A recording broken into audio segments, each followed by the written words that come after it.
Hello, my name is Simon Pazzo. My name is Sahil or Adtani. My name is David Valdez. I'm Nguyen. I'm Mollinedo. And today we're going to be talking about this article, the relationship between joint shape and the development of osteoarthritis. So we can just kind of get into it. Yeah. So, Like the first. What is it? Yeah. Good I mean, we can start with what is osteoarthritis, right? Yeah, it's for those who don't know. Degeneration of the cartilage and subchondral bone. yeah. I think it's one of the sources of pain joints. Pain in the joints too as well. So something to know. Yeah, well, it makes sense, right? Well, cartilage is that cushion between the joints that reduces friction while you move them, right? So it makes sense that it causes some pain to patients who have them. Yeah. Yeah. I mean, it's something you hear a lot. I mean, when you think of old people, you think like, oh, I got pain in my hip or things like that. And that's kind of a place where that could rise up. So. Bouncing off of that, well, it's the most common form of arthritis, and actually, it can even be the cause of morbidity in elderly. Okay. It's crazy. You wouldn't expect it to be something that could kill the elderly. It's just joint pain, I guess, at the end of the day. It can kill? Yeah. It's the most common cause. Most common among cause. elderly. What? I I didn't like read the that. right article. I'm telling you, What? bro. The introduction. It's just like so. The introduction That's says what it the right article there. said. No. What? I'm telling you right there. So let me ask y'all a question too as well. Is this gosh. degeneration of the vertebrae as well then with the fibrocartilage, and this causes spine on spine, bone on bone action? Okay. Degeneration of the vertebrae? Yeah, because we have fibrocartilage right there. So this is all cartilage, right? Okay, yeah. Yeah. I guess so. Yeah, but this article is mainly about Specifically. About the hip, Yeah. the hip joint, yeah. That's interesting though, because I wonder if that would like be part of the cause of reducing height over time. Yeah, I Yeah. could. Maybe not the Because major. it does it 1/4. Is it like 1/4 of the, or like 20 something percentage of the height of the human body? Yeah, It's a but lot that's in the femur, though. vertebral column. Yeah. So- height in column too? So yeah, if you remove the cartilage, I don't think you would remove that much height of Yeah, a human being though. that's what you're Moving saying. cartilage between each vertebrae, though, it's like essentially shrinking. Oh, we're talking about the vertebrae here. Yeah, Okay, yeah, I was talking about the femur. yeah. Okay. Oh yeah.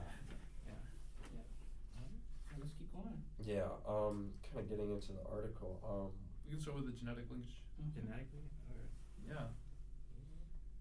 Like the genetic linkage. Yeah, between yeah. the- I thought it was surprising that it was 60% Yeah. genetic. That's baffling. Like genetic contribution to osteoarthritis. Because whenever I think of like any sort of bone injury or bone malformation, I think of like something that you do in your life, like an injury, like what Adam was just talking about earlier, this basketball game. But no, that surprised me that it was not only significant, but a majority of the contribution. The dominant gene. Yeah. It's the dominant gene. Whoever has it, most likely give it to them. And I think it even said in the second page when it was talking about when they tried to find what like groups had osteoarthritis, it talks about how people of Asian and African descent had It's almost pretty rare, right? yeah, extremely rare. Yeah. Yeah. I didn't know. Did you have any ideas on that? Nah. I think that's also getting into the environmental effects too, ain't it? The Like- environmental Yeah, contribution. I would say I mean it makes sense when you're talking about African descent Mhm. because well they're well adapted to To like genetic, running, yeah. right? So it would make sense for them to have like a stronger femur or a stronger cartilage, right? Or More attributed to that, yeah. yeah, or we can move to like natural selection. You know, those who have who have that kind of like syndrome or disease, right? Some Are superior genes are in. the superior genes are predominant. I mean, that's kind of interesting because like it also mentions how African Americans like kind of have it at a higher rate than Mm, the US. yeah, That's yeah. interesting. Yeah. Because it's like Africans in general are rare, but African Americans is higher than normal. Yeah, that's interesting. Like Yeah. almost like that genetic aspect is like turning into environmental, or like maybe like living in a first world country like the U.S. like almost like masks some Yeah. of that natural Yeah. selection. Yeah, because people that's what I survive was that. about to say. Like the fact that we've moved to a sedentary lifestyle, Mm. we don't have to move as much, right? We don't have to walk too much places, and that may translate to the development of osteoarthritis. But does the use of like the cartilage or anything really matter if you're already predispositioned to have it? 60% of people already have it just like genetically. Then. I mean, the article talks about environmental factors. Yeah. Right, So- but then this is like just lifestyle changes. This is environmental then, right? I mean, lifestyle changes would be environmental factors. Everything external from genetic would be environmental. Really? Just like lifestyle changes? Yeah, Those for aren't like example- things like. Yeah, you're receiving it from the environment, like For GMOs. example, a diet would be Yeah. an Right, but- environmental factor. It's a That's a- lifestyle. that's a It's lifestyle. a lifestyle's a sub. It was its own category, but it's kind of like a subsection of the outside. Yeah. Yeah. Yeah, and I thought, kind of in that same breath, I thought it was interesting that in one of the initial studies, they interviewed a Dutch cohort to talk about the prevalence of hip osteoarthritis. Just because I know that, like, the Netherlands is like a very wealthy northern European country. I didn't know if that would somehow be a way they like skewed their data. No, I mean, I don't want to believe anything like that, but I mean, just if you're looking for the right data set, I mean, that just was very interesting to me that that's the specific nationality they pulled out. Yeah. And we can talk about young adults too. About developmental dysplasia is the most common form of arthritis.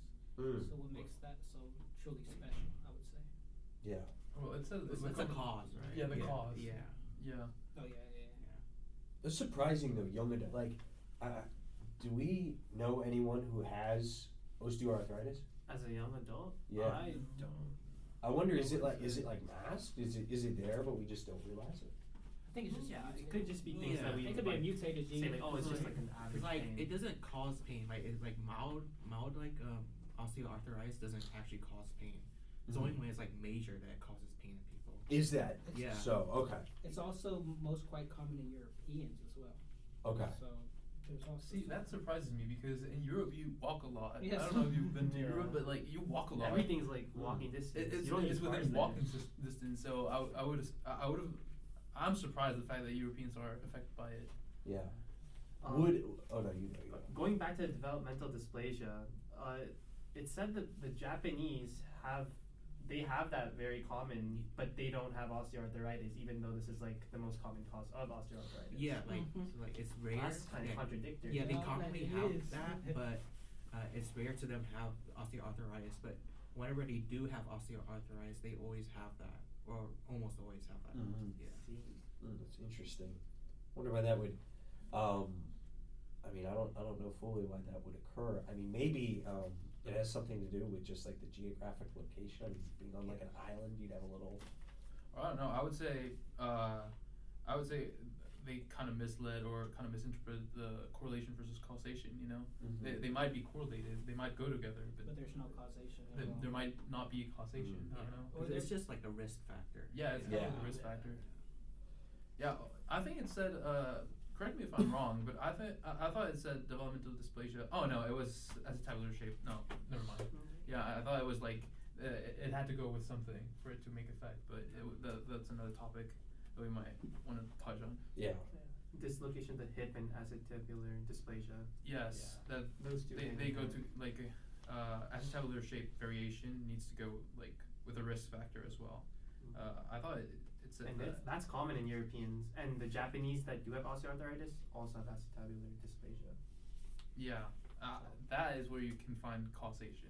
Yeah, that could be because it goes through like the Europeans who rarely have it and Europeans as well, or it goes to the Asians that rarely have it and the Europeans as well. Yes. My bad.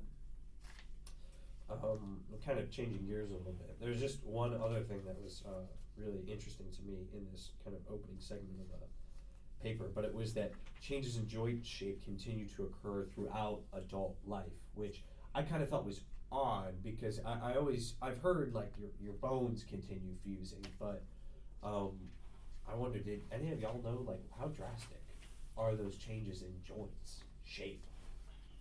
I don't know. I mean, I would assume it's kind of like a little bit, but like it depends like your like the amount of like stress you put on or like any injuries you have. It's like probably the more stress and injuries, the more like it's changed. Like what you do think- with those Yeah. joints. Okay. Yeah, I think stress plays a big factor into that. Just dealing with what chemicals are involved, what's going to be released. Mm-hmm. Because I just think that stress has a big part of the breakdown of it. Yeah. Yeah, and the amount of also like the amount of time you use it. Also, changes in diet, for example, calcium intake could be a big one. You know, those osteoclasts that if you have like a deficiency, they act to remove calcium from your bones.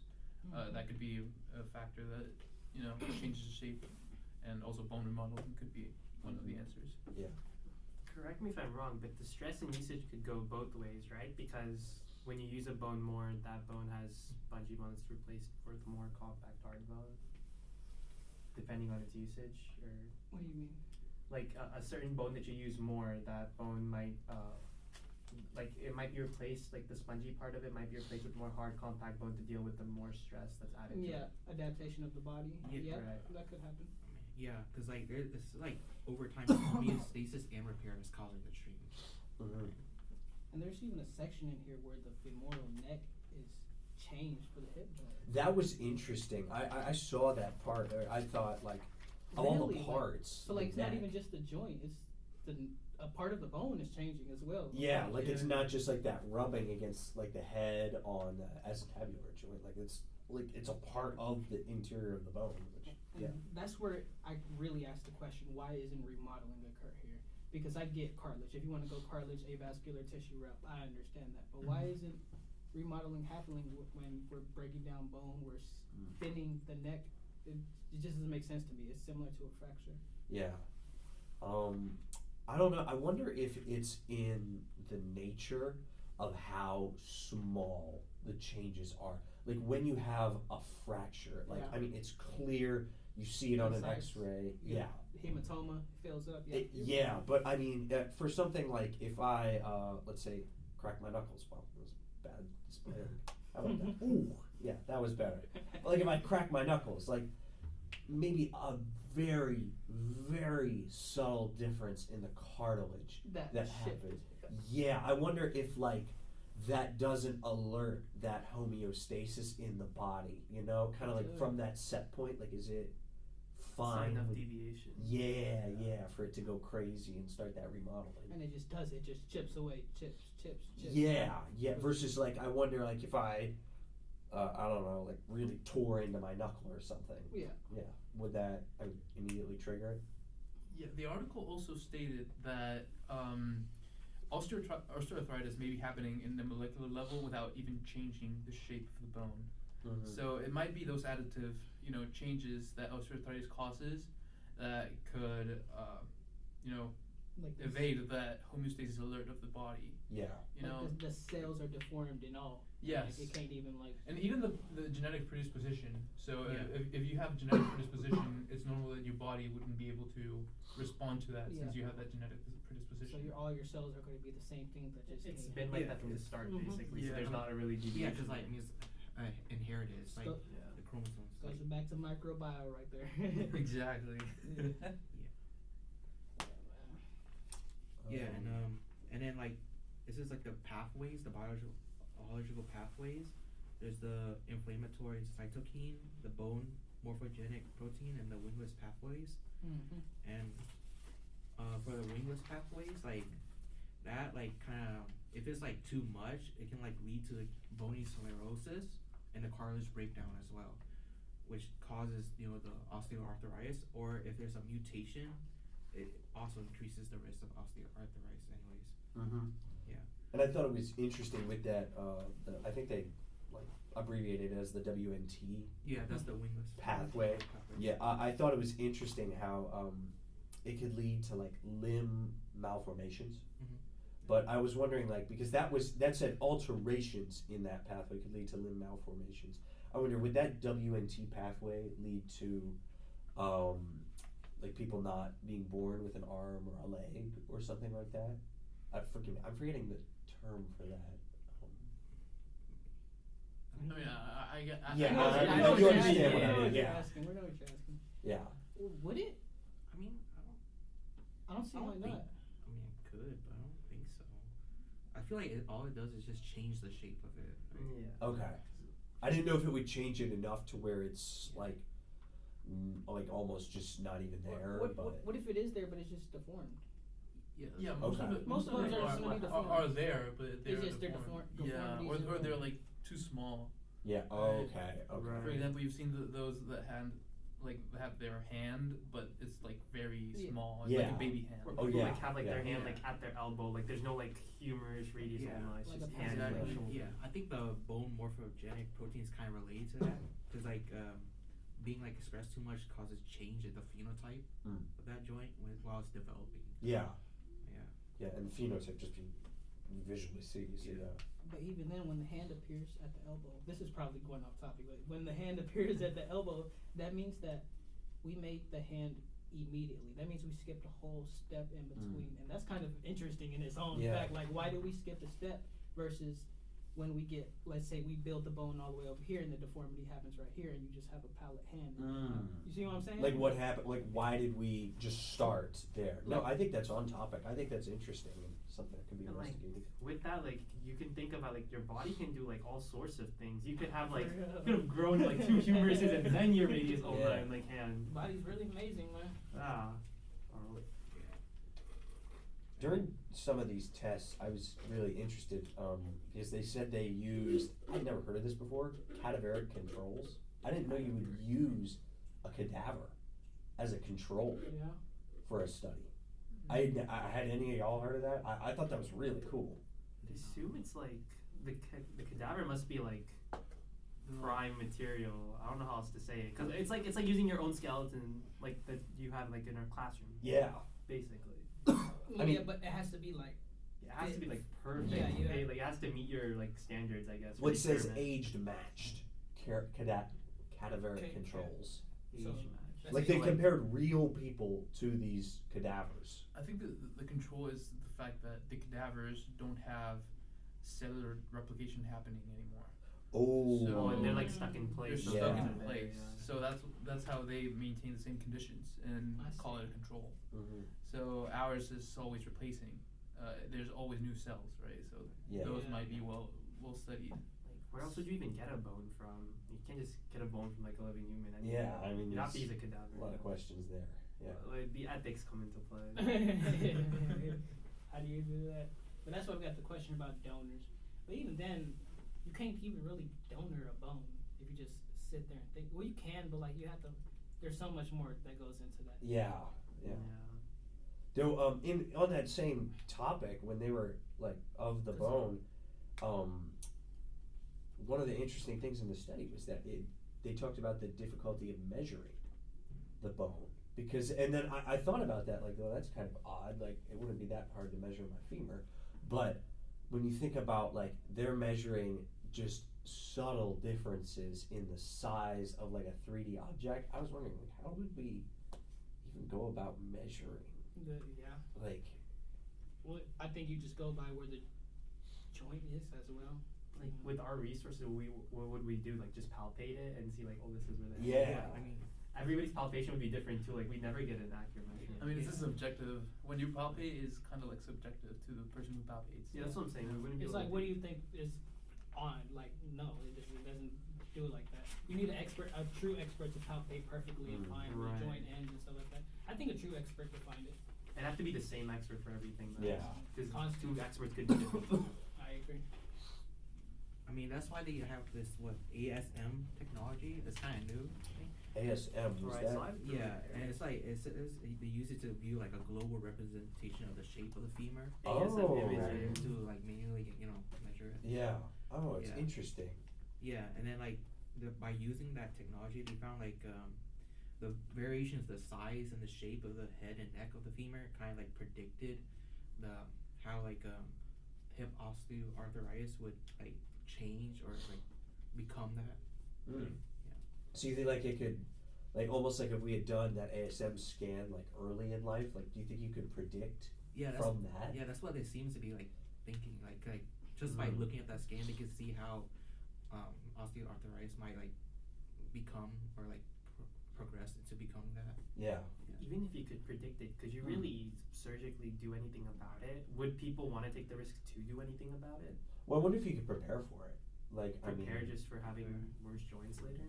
I mean, the thing is, I don't know about this, but correct me if I'm wrong. I think like you can actually surgically intervene that. You remove the articular cartilage, and then there's like a cup, like for example, the acetabular cup.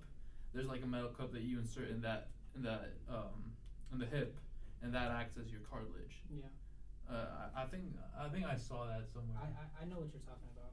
Yeah, right. I think it's not a hip I think replacement. it's titanium, but I think that cartilage replacement. No, it's a gel like. It's gel like. Is it gel like? I'm Then almost you have to positive get that it's gel replaced usually, right? Oof. That's a I don't great know. That's a question. good That's a question. good Yeah. question. As far as I know, like when you do like, I have like a relative that has like a knee injury. They have to get like gel injections every like 6 months or something. I'm not sure if that's the same Kind of thing. like with like an invertible disc, how there's like that hard outside with the Mhm. gel interior, like you gotta refill it almost. or Yeah, something like and, that. also if it was like a titanium plate that you put there, right? You have to lubricate that, Yeah. and that lubricant will Eventually wear out. Yeah. Yeah, so you have to replace it and replace it, you know. So anything that you put there would be It's like would need a replacement. It's like surgical intervention will have you making hospital route like And you would fall in debt for like Yeah. like the rest of your life, you know. So would people want to do that? Is there a better way? Okay, I got it, y'all. They replaced the joint part with titanium, and they also inject it with some kind of fluid to keep it, I guess, fluid or something like that, Yeah. to keep things going. The surgery is called osteochondral autograft transfer, OATS. That's got it. Oh, it's interesting. Would your body like reject that? I mean, I feel like your body would get kind of angry if you just have a big sheet of titanium. Oh, gee. I I don't mean, I guess that's why they do I that. think titanium has been in the body, Yeah. like for Yeah. prosthetics and stuff too. It shouldn't be a problem. because you do titanium femurs, you can do metal. Yeah. Oh, yeah. Yeah, as long as it's sterile. Yeah. Yeah. You gotta make sure everything's good. Yeah, because if the body rejects it, that means it wasn't sterile from the Mhm. beginning. Yeah. And you had like massive infection, and they die because or that you amputate. all their well, you probably go into organ failure too because it gets in the blood. Yeah, by the Oh, time it's true. caught, like it's already Okay. done. And if that's in your acetabulum, You I get, mean, yeah, that's hard to amputate. you I mean, get that's like septic. Yeah, Yeah. that's You know, hip height. Straight down the middle. Choose what you want to keep. Crazy. No. And also because I mean it's right at the epiphysis where the red marrow is, so it would be a quick infection Yeah. throughout all the body. Mm. Oh yeah, that red marrow is right there. And I'm guessing that surgery wouldn't be cheap with all the things Exactly. you just mentioned. Yeah. And even the upkeep. But I mean, you would gain a lot of money from the lawsuit. That's so bad because it's making blood and distributing it out. Yeah. You would probably die in like 48 hours. Yeah. That's I mean, this generous, part of your honestly. body's not meant to be opened up. Yeah, Really. no, for real. Alright, let's get back to this. Yeah. Just talking about another thing. I saw in this study that there was I don't want to say cure, but they talked about using estrogen to reduce the risk of osteoarthritis in women. Well, And I don't know what you guys thought about that. I thought it was a lot. I thought they like just observed it. They didn't like test it. They just observed people using estrogen, and then it like decreasing the Oh, risk of it. you're right. That is right. It looks like they were already using it or something. Yeah. Yeah. It decreased the risk or it decreased Just the the risk. amount? Decrease the risk of osteoarthritis. Yeah. So, but that's still something. Estrogen decreases the risk of osteoarthritis. But how would you How correlate How do that? you, yeah, though? how do you? Yeah. How do you even reach that? That's like me conclusion? saying so like, can I just theoretically assume testosterone lowers? I mean, I Yeah, guess, I mean, like at that that's- point, start taking steroids or something. Or like, Yeah, I would expect testosterone to be the hormone that would stops it. fortify Yeah, that's what I'm the saying. bone. Yeah. What? Because if bodybuilders use it to get Well, wham. Interestingly, I would normally agree in a strength-based perspective, but I mean, I'm a yoga teacher, and like, the guys are not as good at moving their hips. Oh yeah. Like, I mean, I wonder if the estrogen actually does help that hip joint to open up more. I mean, Yeah, I mean, you talk about because women's hips are wider, Yeah. right? So maybe estrogen might, I don't know, trigger bone remodeling and widening those hips. Mhm. But I don't know. I don't know what you think about that. But I think it's genetic though. Yeah. I don't think it's Really, something yeah. that you can change. Maybe Maybe with surgery. maybe but, like, estrogen can bind to genetic factors that's already not limited, but I don't think they were predisposed to it already genetically wise. And then estrogen just refortified it. think the only way to like really confirm, I guess, the lack of causation could be if you check somebody that is testosterone or estrogen intolerant, or that can't like that whose receptors don't work. I learned about it in genetics. It was like what? Yeah, there's no. I don't Their think androgen receptors didn't work for males, so they couldn't receive the testosterone, Yeah. even though you're producing lots Yeah. of it. If there's some like similar case in like women, we could test estrogen then. I don't know. Yeah, It's but very rare. I don't know. It's like a wild conclusion to just say estrogen would, you know. no Yeah. correlation, no causation. Yeah, and just because Yeah. you, I don't know, just because you're taking estrogen doesn't mean like, you know, you have a decreased risk. Doesn't work like that. Yeah, It's I too think it's far-fetched. and it's such a niche sample as well. Yeah, I don't know. It might be biased. And you just got to go back to like what's even the practicality. I mean, this study did seem very much like a very untouched topic from the way they approached it. I mean, yeah, I mean, it is because like in the past, like they talked about a study, like they didn't really know the causes of osteoarthritis. Yeah. Like, they just thought it was mostly unknown from like wear and tear. That's pretty much it. Like nowadays with like this study and other studies, they know like the more common causes are actually from like underlying like stuff yeah. instead of like random Mhm. wear and tear.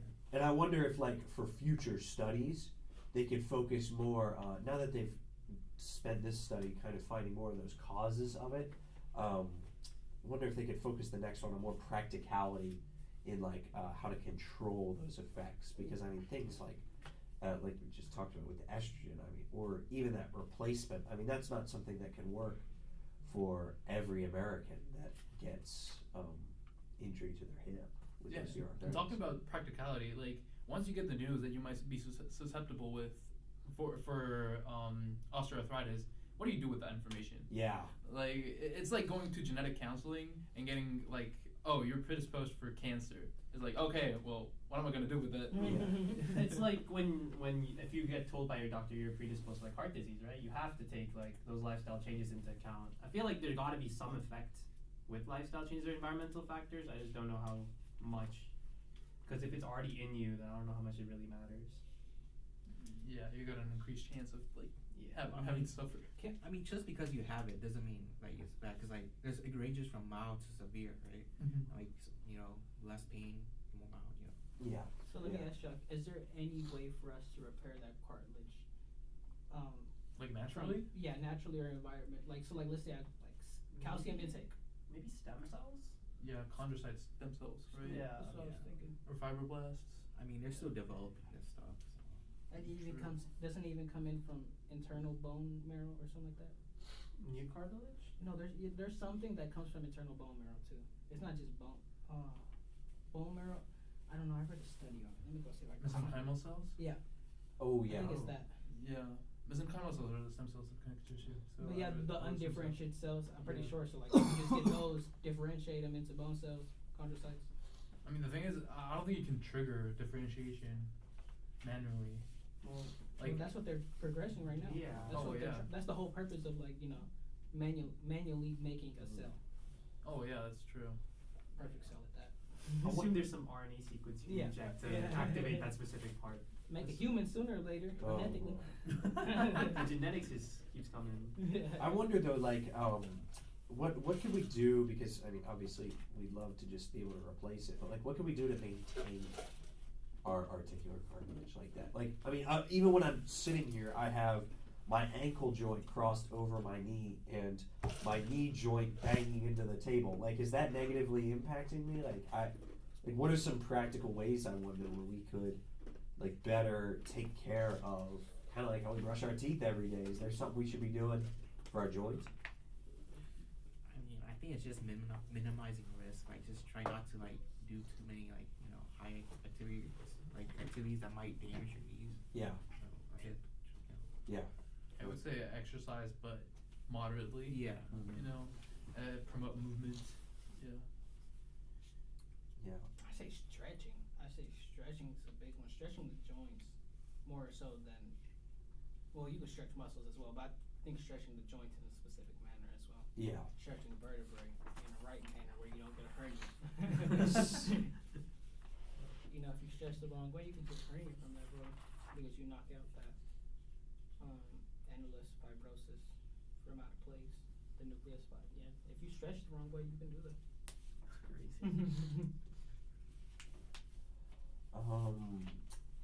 Talking about another interesting thing before we kind of wrap up. One thing I saw was that people with low body mass index had an increased risk of incidental hip osteoarthritis than people with high body mass index. Oh yeah, that's, I thought made no sense. yeah, that's what's. But it also has to be paired with acetabular dysplasia. It said over there that those who had low body mass index had already, or are they already have acetabular dysplasia. Okay. And that those two factors paired up could lead to osteoarthritis in the hip. Okay, I see. Yeah. Yeah, and I don't know. It kind of makes sense though, because low BMI means like a tinier body, right? So you don't have that much stress on those joints, and I don't know. Could be. It could also. That's what I'm thinking. It could also lead on. It could also mean the fact that the bones are not that heavy, and that you don't have that much osteoblast activity as a low BMI index. I don't know what you think about that. I kind of see like Simon's POV of like how it's kind of whack, because like you'd assume with heavier weight you'd be at more risk, like you are for many other diseases anyway. I kind of get Too the much stress on like the bones and joints, and assume they'd crack or break or something would happen faster. Right, but think about it. You're putting a lot more pressure on a smaller amount of person. Like getting back at the BMI, the stress overload is gonna be crazy, and the stress overload is gonna be crazy as well for bigger people. But I think the diameter and body mass index kind of equalizes that part more so than, let's say a person like me, I'm holding 225 pounds. My bones will shatter because of just my body mass index. You know what I'm saying? Yeah, and also BMI doesn't reflect on obesity, for example. It Yeah. doesn't mean risk. For example, a bodybuilder who's like all natural could have a very high Because BMI. then it's just muscle mass. Yeah, that's just muscle mass. And there's like one. It's a pretty funny statistic. It's like I think it's like 95% of NFL players are considered obese. Yes, As by BMI. BMI. Like, Yeah, so I would say low BMI could mean also because like the majority of your weight is either muscle or skeleton. Yeah. Right. Yeah. So a low BMI could also mean low like osseous mass or osseous tissue. Right. So that could reflect on your predisposition to osteoarthritis. Yeah. But changing the shape of the bone, so like that's kind of bad. That's really bad. Yeah. This degradation of the bone, and we can't remodel it. There's no way we can fix it unless surgery. This is our body failing over time and time of mutations over and over. Yeah. I mean, I do think some part of that we got to accept is like, I mean, everyone will get old. Yeah. I mean, because I mean, we can all the study. I mean, I do think overall the impact of the study is really beneficial in being like groundbreaking for. Yeah. I mean, I don't feel like there's much like this out there right now that has touched on these areas of research.